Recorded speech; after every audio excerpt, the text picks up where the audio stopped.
In the world of aircraft in GTA Online, there is one choice that stands out amongst the rest. A plane with unrivaled appreciation from the community. A plane that at face value shouldn't be as good as it really is. This aircraft is the first step in many pilots' journeys, and is the catalyst to molding you into a real fighter with true skill. Ladies and gentlemen, today at long last, I ask the question, why is the Rogue so good?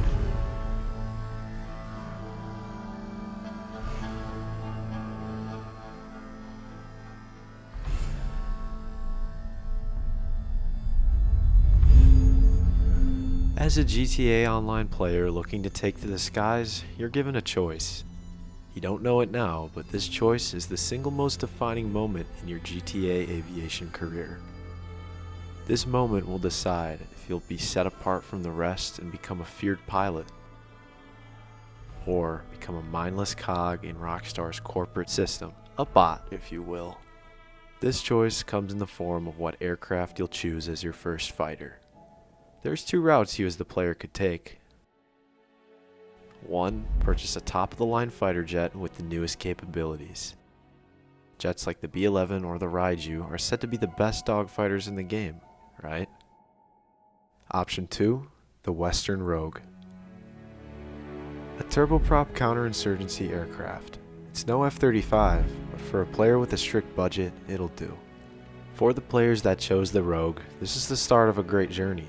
As for those who chose the Raiju or B-11, they just signed a death warrant. Just like strapping a student driver to an F1 car, these players will soon find their top-of-the-line fighter jet may not be all it's cut out to be. After getting blown to pieces by a Brazilian propeller plane, these Raiju and B-11 players might start to rethink their choices. Heck, I mean, if you can't win a dogfight in the best jet in the game, why own one at all? Some may sell their aircraft, others will use it solely for grinding cargo. These players missed out on integral learning and growth by skipping straight to the hyper-capable top-of-the-line fighters. But hey, at least I know how to snipe people on the beach. That right there is pure skill. Returning to our Rogue players, their first experience in the cockpit is special. How long does it take for this thing to take off? The Rogue is an unwieldy plane. This is something the player will learn very early on. But that's to be expected for a killing machine on a budget. Once you learn to control the aircraft and become more comfortable with its arsenal, you get to your first taste of air-to-air combat. Dogfighting is intense. It's not just going around in circles until you get your enemy's tail. With the Rogue, you become more aware of energy management. Make sure you don't bleed off too much speed taking an overly evasive turn. Cannons on the Rogue are wing-mounted and take careful placement to concentrate fire. As you get into more and more engagements, you'll begin to hone in your aim, shooting off control surfaces as you please. The Rogue doesn't hold your hand in PvP, but it gives you everything you need to succeed. All you need to do is learn to outsmart your opponent with the tools at your disposal. And respect the rudder. The Rogue is a true starter plane. It's flawed in all the ways that teach the pilot how to be the best. Its flight characteristics are just bad enough to where the plane forces you to actually think about the maneuvers you can do. Its weaponry rewards practice and precision. Learn to aim with the Rogue and never worry about missing a shot again. The Rogue's fragile nature gives a sense of severity to the actions you take. Hide your profile in the way you fight. Make your silhouette as small as possible to avoid losing crucial control surfaces. The Rogue is a blueprint for greatness. It's a trainer plane at heart. I mean quite literally. The AMB Super Tucano is used around the world to train pilots.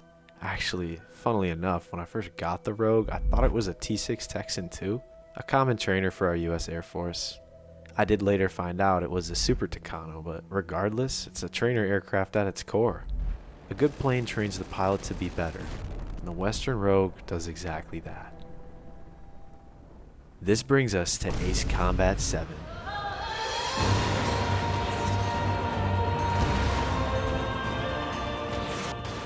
The F-16C is the very first aircraft you acquire in AC-7.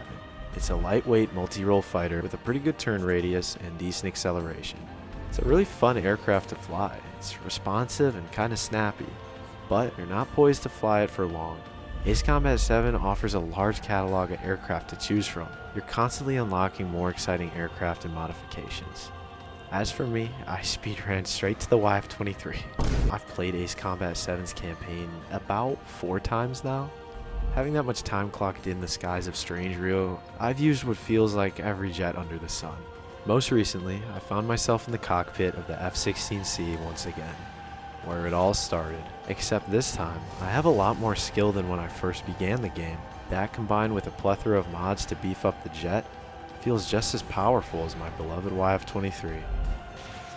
It's really fun actually, this thing slaps. But to think at one point, I wanted nothing more but to move on to bigger, better jets. Coming full circle and going back to where you began with new earned skill is a beautiful thing. You find appreciation for what molded you into the pilot you are today. Much like Ace Combat's F-16C, the Western Rogue has a lot more to offer to those who climb to the top. For a more seasoned pilot, the Rogue offers more than just a training platform. Learn to lean into the Rogue's unwieldy nature and you'll find this turboprop plane is a wolf in sheep's clothing. The Western Rogue in good hands is as lethal as any fighter jet. Don't let that propeller fool you. Despite its horrid takeoff time, the Rogue moves like a bullet when at cruising speed. It's actually the 3rd fastest aircraft in the game. This is thanks to that seductive turboprop. Whoa. Design-wise, again, the Rogue is based off the Brazilian-made Super Tucano. Designed as a low-cost jack-of-all-trades, the Tucano is more than capable, being able to carry a plethora of munitions. A really sick plane. As for our GTA Online counterpart, the Rogue is outfitted with dual missile pods, a bomb bay, and a set of high-damage dealing explosive cannons. The missiles have a short cooldown every 2 shots, and the cannons are wing-mounted, converging toward the middle. The Rogue's arsenal is by no means overpowered, but it's pretty darn good. A decent pilot will make quick work of his opponents with what the Rogue offers. For someone less skilled, the plane makes you work for your kills. When it comes to flight characteristics, the Rogue is renowned for being weird. It has an average roll, poor pitch, and insane rudder authority. At first, it feels really awkward and definitely takes some getting used to. Although, it's not really an issue anymore when you realize you can get a super tight turn circle when you lead with the rudder. Instead of pitching up, just roll 90 degrees and slam on that rudder. Whoever you're fighting is probably going to get confused as of why you're fighting sideways, but it's a Rogue thing. You can dodge missiles by abusing the rudder's pull as well, making evasive actions pretty simple. When engaging in air-to-air combat, keep a close eye on the path your opponent takes. Instead of following them in hopes of grabbing their tail, slam on that rudder and cut straight into their dumb normie one circle.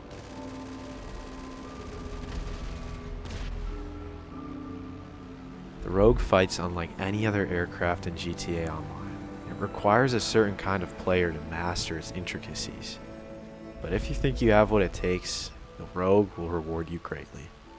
With this plane having one of the goofiest flight models in all of GTA Online, there's some really dumb stuff you can do. So you know that rudder, right? Yeah? I want you to cut your engine, roll 90 degrees, extend your gear, and smoothly tap that rudder. Do this correctly, and the Rogue should just stop midair. Like, literally just float there. It looks so cursed. It does lose altitude, but for some reason, it does it so slowly, you can literally wait just for the last couple seconds before recentering and land the plane like a charm. The rudder's just so insane, it holds the entire plane suspended in the sky. I don't even know, bro. Western really missed an opportunity to promote the Rogue as VTOL capable. Or would it be just vol because it's vertical landing, no take. Regardless, not only is the Rogue a great fighter, but it's just so fun to mess around with. Oh, and it's a 2-seater by the way, which is actually really cool.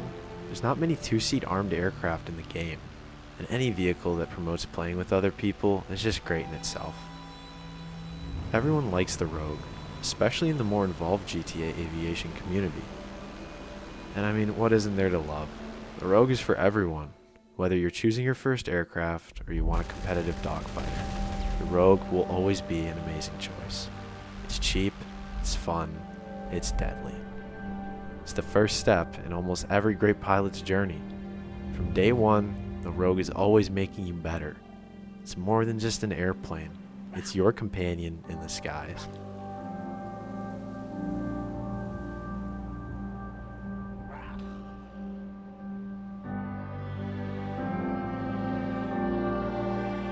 I always knew the Rogue was great, but until now, I didn't realize how loved it was by the community. It's actually really cool to see everyone come together and appreciate a plane that otherwise would go unnoticed. This video was a long time coming, I'll admit, and I do apologize for taking this long. I do hope it was worth the wait. Let's just say, big things are on the horizon, and you guys have a lot to look forward to. If you're new, welcome. I'm Dextees. I like talking about airplanes and different media I enjoy. If you're no stranger to the channel, I just want to say thank you so much for watching my videos. I really want to deliver for you guys this year, like for real, so drop a comment and say hi. I genuinely read every single one of them. It's like my favorite part of my day. With that, I'll say farewell and see you guys very soon.